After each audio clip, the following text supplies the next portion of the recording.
প্রিয় বউজান, প্রথমেই আপনার কাছে লক্ষ কোটি ক্ষমা চেয়ে নিচ্ছি আপনাকে দেখা না দিয়ে আসার জন্য। জানি আপনি ভীষণ রেগে আছেন আমার উপর। কিন্তু আমি আর কি বা করব বলুন?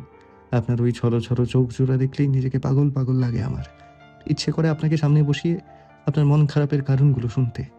আপনার মুখে হাসি না ফোটা অবধি আপনার সঙ্গে পাগলামি করতে। কিন্তু বউজান, আমার হাতে তো এত সময় নেই। আমার যে নিজের প্রফেশনটাকেও সম্মান করা উচিত, তাই না বলুন? আমি জানি বউজান, আপনি বেশ বুদ্ধিমতী। দেইখেন আবার এই বুদ্ধিমতী যেন আবার আমার জন্য পাগলামি না করে।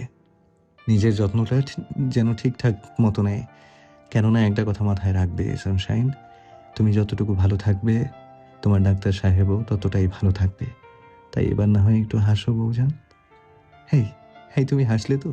দেখলে আমি না থাকলেও আমার কথাগুলো তোমায় কি সুন্দর হাসাতে পারে। এই শোনো বউজান, নিজের খেয়াল রেখো কেমন? ইতি তোমার ডাক্তার সাহেব।